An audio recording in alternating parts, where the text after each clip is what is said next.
Dental surgery के बाद ये खास तौर से ज़रूरी है कि आपके दंत चिकित्सक ने आपको जो जो इंस्ट्रक्शंस या सुझाव दिए हैं उनका आप ध्यानपूर्वक उन सुझावों को मानें और उसी हिसाब से आप अपनी सर्जरी के बाद के समय को गुजारें।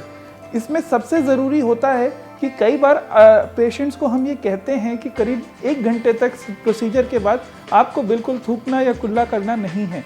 ये ध्यान रखना आपके लिए ज़रूरी है कि आप ऐसा ना करें, क्योंकि ऐसा करने से वापस आपके मुंह से खून आने की दिक्कत शुरू हो सकती है। इसके अलावा सर्जरी के बाद 3 से 4 दिनों तक कई बार कुछ गरम, कुछ कड़ा या ज़्यादा मिर्च मसाले वाली चीज़ें खाने से आपको रोका जाता है।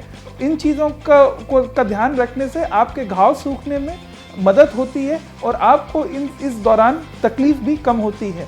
इसके अलावा हल्के गर्म पानी से या गुनगुने पानी में नमक डाल के कुल्ला करने से घाव भरने की जो पद्धति है वो थोड़ी सी और तेज़ हो जाती है। पर ये ज़रूरी है कि आप इसका ध्यान रखें कि आपके दंत चिकित्सक ने इस चीज़ को कब से करने को कहा है।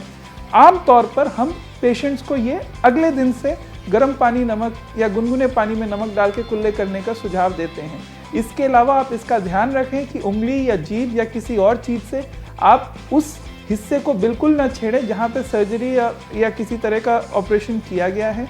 और आप इसका भी ध्यान रखें कि हो सके तो अगर मुंह के एक तरफ कोई सर्जरी की गई है तो अगले कुछ दिनों तक आप दूसरे तरफ का इस्तेमाल करें। जैसे कि अगर दाईं तरफ हमने कोई ऑपरेशन या सर्जरी की है तो आप अगले कुछ दिनों तक 3 से 5 दिनों तक खाने पीने का काम जहाँ तक हो सके वो बाएं साइड से करें और दाएं साइड को जितना आराम दे सकें उतना दें। और इन सब चीज़ों के अलावा इसका ध्यान रखें कि आप सफाई पूरी तरह से रख रहे हैं, मेंटेन कर रहे हैं और उसमें किसी भी तरह की कोई कोताही नहीं बरत रहे हैं।